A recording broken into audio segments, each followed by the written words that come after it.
yung sinasabi, happy birthday, masaya ka, happy birthday, happiness has been very elusive to many.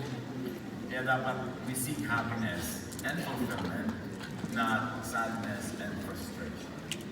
But sadly, many people, unconsciously and unknowingly, actually seek sadness and frustration in their many projects. Jeremiah 13:23. A black man cannot change the color of his skin, and a leopard cannot change its spots. Ang sinasabi, yung na-change is your inborn nature. Diyos ang may assign niya, Diyos ang may bigay niya, pwedeng mabago ang mga dekorasyon sa buhay, pero yung core personality, yun ay mahirap gawin. Change people. A sad and frustrating project. Lord, we thank you that you love us, and you nurture us, and nourish us, and accept us. That at the end of the day, it is your love that makes us worthy of your presence, of your calling, of your blessing. Nawa, Panginoon, sa sandaling ito, patuloy niyo po kaming turuan at gabayan para makita namin ang mas matitibay at mas epektibong paraan kung paano kami sasaya sa buhay na siya namang gusto mong mangyari sa amin. We seek you, Father. Be our preacher, our teacher. In the name of Jesus, we thank you. Many of us are in the business of changing people. Some people get married and say, I'm going to change you with my love. Then 30 years later, hindi naman nangyari. May mga konti mga pagbabago, but in basic, yung core personality, you have to struggle with it or accept it or not. At marami mga tao naghihiwalay, nagkakagalit because of this business of changing people. It is really a sad and frustrating project. And it is so because usually people do not and cannot change their nature, their natural disposition and tendencies. Ecclesiastes 6:10-11, you are only what you were created to be, a human, and it is useless to argue about it. People cannot argue with God about this, and a long argument will not change the fact. So marami mga tao buong buhay, they struggle with themselves. They reject themselves and they reject other people. And they are continuously seeking quick fixes to change themselves and to change others, only to end up frustrated and sad. People do not change significantly unless they have the genetic codes on which to base such change. In other words, huhugot ka pa rin ng pagbabago dun sa nasa iyo na nung isilang ka pa lang. Pag wala doon, wala ka mahuhugot, hindi mo mababago yung department na yun ng iyong buhay. Ano ang pagbabago ang gusto natin sa atin at sa kapwa, kailangan may tutungtungan, may kakapitan, at yun ay yung likas doon sa tao. Hindi mo siya pwedeng baligtarin kung ano yung likas niya. Marami nang nagtangka niyan at nabibigo naman lahat. Paminsan-minsan, mukhang nagtatagumpay, pero after a while, umuulit, dumadating uli yung totoo, yung natural, kaya magkakatuloy ng mga struggle kung yun ay hindi matatanggap at hindi yun actually masa-celebrate.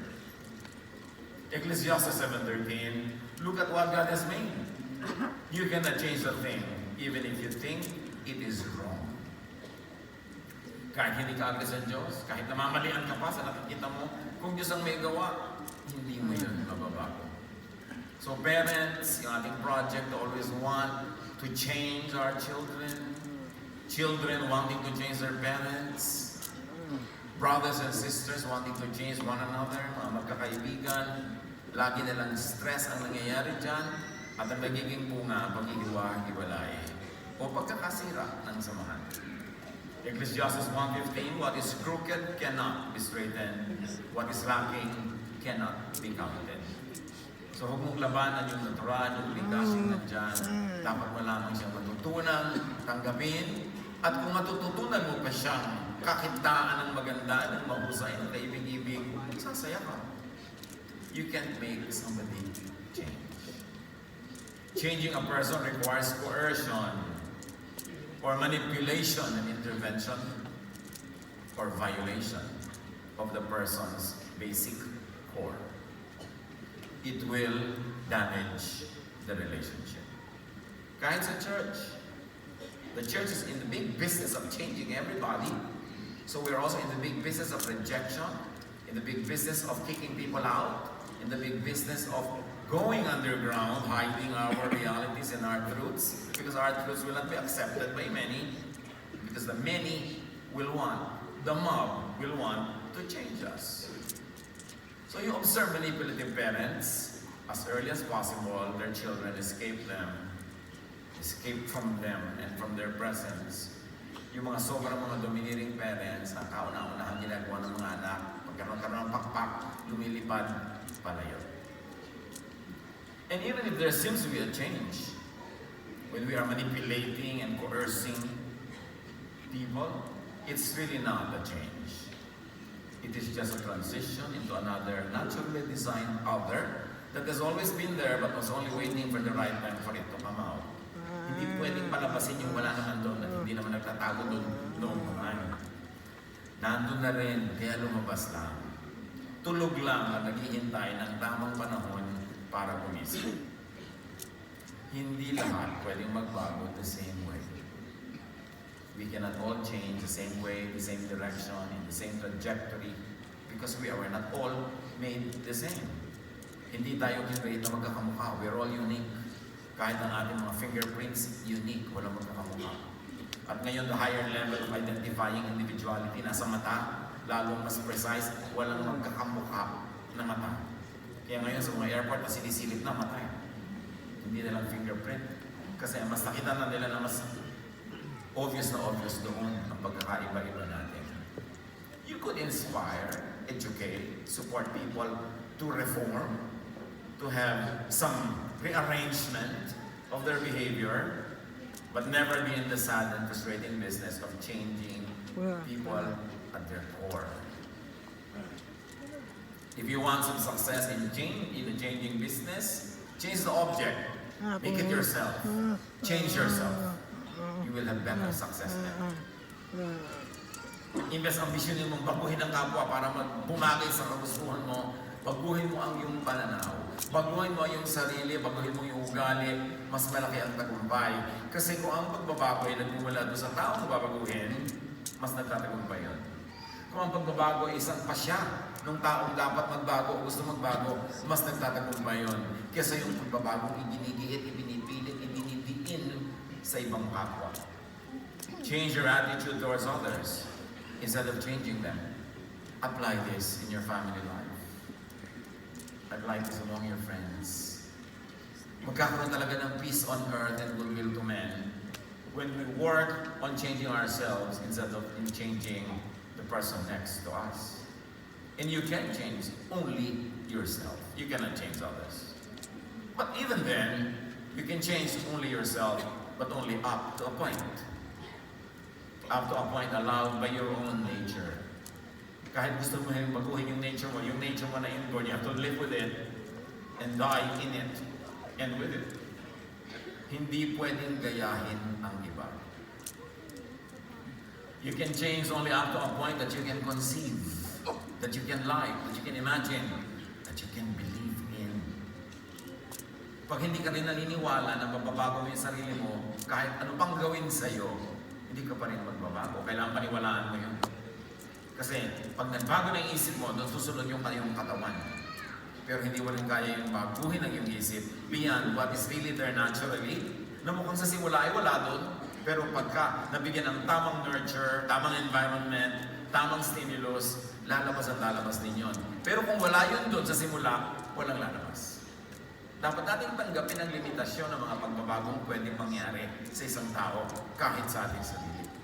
Para hindi tayo lagi na-frustrate. Gaano kalaki na ang frustration ng mga mag-asawang ang tagal-tagal na, paulit-ulit. Hindi na talaga nagbago. Yung ang asawa mo, utangera. Hindi utangera, ito yun. Utangera. Wala ka nang loko na magbayad ng utang. Mula nung honeymoon nyo, utang lahat. Lagi may utang dito, may utang doon. Pag binuksan mo siguro yung mga jeans yan, nasa microscope, makikita mo yung utangera, jeans. Tapos makikita mo, nanay hindi niya, lahi-lahi. Meron palang ganon. May mga ugali na hindi mo na talaga yung mababago. Lagi yung pinag-aawayan, mga ngako siya, Hindi rin magbabago na isang araw, tapos mamaya babalik, paulit-ulit. Mabuti pa, tinanggap mo na lang yung araw pa, at hinanapan mo ng ano, kaya mai-enjoy ko sa ugali niya. Noong una ay ayaw ko, baka naman merong maganda to, kailangan mo itong hanapin, kaysa malungkot ako buong buhay. But change must be conceived, must born in the mind, in the heart of the person who will change. If you can think it, you can do it. If you can believe it, you can do it. But if you cannot believe it, it cannot be done. And what's more, mas mahirap naman yata idea mo, tapos papapaniwalain mo iba na babaguhin nila ang sarili nila according to their idea. Ang laki ng resistance. You're bound to fail. And the only lasting changes are those that we decide to make ourselves. Kailangan ikaw ang magpasya na babaguhin mo ito. Pag meron ka ganong decision, kailangan gawin mo yun. Yung mga I will quit smoking, I will quit this, I will quit that, yung tao ang kailangan mag-decide. Kahit anong pamimil mo yun, hulog ka manigululyo, may cancer, may ganito, may ganyan. Dahil ang drawing ay pakita mo sa kanya ng mga cancer na tinitirahan ng mga langgam. Hindi siya magbabago hanggang hindi siya nagsasabing babaguhin ko ito. Kaya pag binabantayan mo, pinaparusahan mo pag nahuli mo, magbabago-bago lang yun habang nakikita mo, pero pag talikod mo o pag naitago niya, babalikan pa rin. Changes we can cause in others could only be those which are also natural to them. Also God-given and God-designed long before. Ecclesiastes 1:10, is there anything of which we can say, look, there is something new, or this is something new? It was here long ago. It was here before our time. So kahit na sa ating mga, ay, nagbago ako, naging ganun ako. Mula nung na-born again ako, naging ganito ako. Mula nung nagbago sa atin ako, naging ganun ako. Nandun na rin yun, nasa codes mo na, hindi pa naglumalabas kasi hindi na-nurture, hindi na-nourish. Pero hindi ko man nagbago ang isang born again Christian sa kababasa ng verses, ibig sabihin, ganun din pagbabago ang mangyayari sa kanyang kapwa. Kasi yung nagbago, may pinagbabasihan na nandun na sa kanyang sariling personalidad na maaaring wala doon sa kapwa niya. So hindi mo pwedeng hanapin sa kapwa ang pagbabagong nangyari sa iyo kahit pareho kayong kumakanta, umaawit, nag-worship. Kasi iba-iba tayo. So much frustration can happen when you expect the same spiritual, emotional, and even personality changes because you are all now exercising the same faith or believing in the same God. Kailangan hanapin mo kung ano yung likas sa tao at kung mo ibase ang gusto mo maging development niya. Hindi mo pwedeng hugutin ang wala sa loob. And the only intervention we could do is to rouse covert nature into overtness. Gisingin mo lang yung tulog, ilabas mo yung nakatago, pero kung wala talaga doon, wala kang ilalabas. It will be a frustrating business. 2 Corinthians 3:18. And we all are being transformed into His image with ever-increasing glory, which comes from the Lord. So see, may transformation, but that transformation is God-ordained. It is God-designed. And that kind of transformation is a basis. Because that God concept in us and that image of God in us has been in us and with us since we were conceived. In other words, it is not foreign matter. It is there. Kailangan lang isingin, kailangan ma-encourage, kailangan ma-nurture. Decide na noon pa, kaya pwedeng mangyari. Our transformation towards godliness is very, very possible because godliness has been in us, ingrained in us, has been part of us since creation. But God created us in unique ways. That's why the transformation that can happen is not uniform. Iba-iba pa rin. Because God is not a God of sameness. God is God of variety. Ang lahat na ginagawa niya, iba-iba. Iba-iba ang snow, iba-iba ang patak ng ulan, kung ino-obserbahan mo yan. Iba-iba ang isda, iba-iba ang kulay. Iba-iba, so hindi tayo pwedeng pare-pareho. Pag ginawa mong pare-pareho ang tao, mabibigo ka lang, mapufrustrate lang siya, may stress lang kayong lahat. People do not change significantly unless they have a significant change of mind or heart. And that is only if the change could be affected by and in the mind. So ang mahalaga talaga ministry mo, yung isip ng tao, yung kanyang diwa, yung kanyang consciousness. Hindi mo pwedeng daanin sa pananakot, sa pagpaparusa, hindi mo pwedeng daanin sa pagbabantay, kailangan siya, makarating siya sa point na yung isip niya mismo naliwanagan at nakita niya ang dapat makita at natanto niya ang dapat na maunawa. Romans 12:2, do not conform to the pattern of this world, but be transformed by the renewing of your mind. So sa isip, nagsisimula ang lahat. At kanya-kanya tayo ng isip. Kanya-kanya tayo ng kayang isipin. At kanya-kanya tayo ng pinupuntahan ng direksyon ng isip. Kaya sabi rin, when you do this, you will be able to test and approve what God's will is. His good, pleasing, and perfect will. Sa isip ang lahat. Paano mo papalitan ng isip ng iba hindi mo manisip yun? Kailangan ikaw ang baguhin mo yung sarili mo. At siya baguhin niya ang sarili niya. And at most, we can inspire one another. Meanwhile, personal experience, not a lecture, could be a major catalyst for change. Ang tunay na nakakapagpabago sa tao, kung magbabago siya, kung may paghuhugutan siya ng pagbabago, ay karanasan. Kaya dapat hayaan natin ang tao makaranas. Tulad ng tinatawag natin ang prodigal son. Bakit ba siya nagbago ng isip? Naranasan yung mahirapan. Naranasan yung magutom. Naranasan niya ikumpara yung kanyang amang mabait o sa kanyang amo na hindi siya pinapakain. So dahil naranasan niya, nagkaroon ng kakapitan ng pagbabago ng isip. At nung nagbago ang isip, sabi niya, tatayo ako, uuwi ako sa amin, at sasabihin ko sa tatay ko, tanggapin na lang niya ako kahit katulong na lang. Dahil nagbago ng isip niya, sumunod yung katawan. Pero kailangan sa isip magbago. Paano niyo babaguhin ang isip ng iba? Sa sermon? Kaya ngayon mga bata, kakantahan ka ng Papa, don't preach. O kaya tatakpan nila yung tenga nila, o maglalagay sila ng earplugs yan. Para hindi ka marinig. Kasi, minsan, nakakatorete yung narinig mo. Lalo hindi handa yung utak mo na pakinggan yun. Hindi nadadaan sa nag. Hindi nadadaan sa bunganga. Hindi nadadaan sa pagpipilit. Kailangan yung tao ang makarating sa sarili niyang moment of enlightenment. Kailangan magkaroon siya ng sarili niyang kaliwanagan at karanasan ang malakas magturo ng pagbabagong loob. Pag ang karanasan mo na ang gumising sa natutulog mong katalinuhan, at ang malakas gumising sa natutulog na katalinuhan at karunungan ay pain, suffering, failure.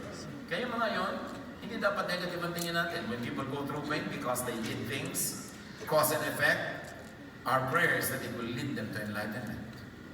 Hindi yung punishment kung naging dahilan para siya magkaroon ng pagbabagong loob. Sabi nga nila, there are no mistakes, only lessons learned. Pag tinignan mo isang karanasan na nasaktan ka, napagod ka, nalugi ka as mistake, napaka-negative. But you can count it as a lesson learned. May natutunan ako. Siyempre may matrikula. Siyempre may bayan. Pero may natutunan, therefore panalo ka doon. At yung ganun mga karanasan na magpapabago. Kaya mahalaga kung gusto natin na ma-inspire ang ating kapwa na mag-improve ang ugali, mabago ang kanilang mga asal, encourage them, allow them to experience many things in life. Especially hardship. Especially what some people call failure. Especially difficulty, kasi yun ang gumagawa ng karakter. Kaya pag pinalaki ka sa layaw, puro sarap, puro ginhawa, madalas kulang sa karakter. Kulang sa ganda ng pagkatao ang isang taong hindi nakakaranas ng mga paghihirap. Hindi naman natin gusto mag-volunteer na maghirap. Pero kung naghihirap ka, tapos natututunan mo yung lesson, napakaganda nun kasi you can turn it into something beautiful. So let us not interrupt people when they are going through the lessons in life. Let us not always try to shield them, especially our children, from difficulty, from the consequences of the choices they make. Dahil yun ang magpapabago ng kanilang isip at yun ang gagawa ng pagkatao. Yun ang bubuo ng character.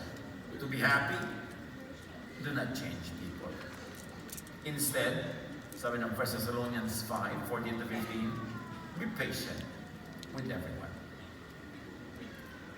Do not expect people to change according to your taste, according to your wants, or kung church, according to your statement of faith.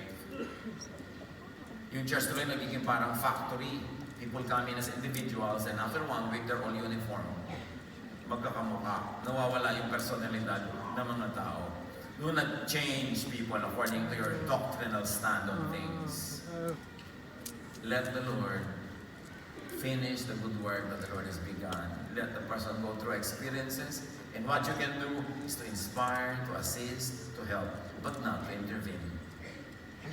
Not to manipulate, not to coerce people into sainthood. Do not use religion to change people. In fact, the purpose of a Jesus-based religion is to accept people, not to change them. And once accepted and loved, they rediscover themselves and they decide to change towards godliness, and they change. Not because you police them and coerce them into change. So beware of testimonies. You know, testimony, somebody stands in front and look at me, I read the Bible 3 times and I'm a changed person. And then the answer is, so you too. You too must change the same way I changed, in the same direction I changed. And that is very coercive. Truth niya yun. Different people have different truths. Personal truths. You change, and you can change only what is in the person because of nurture. So when the nurture is changed, the result will change. But no nurture can change nature. So you've got to learn to accept what is nature, and you can change what is just because of nurture, but you've got to know the difference. Kaya maraming tao in the churches, they go underground because they say, I'm in this situation, and the same brother or sister is in the same situation, and this person already changed. How come I have not changed yet? You can change the nurture and you can change the product, but what about the nature? Because not all people have the same nature. Instead, let religion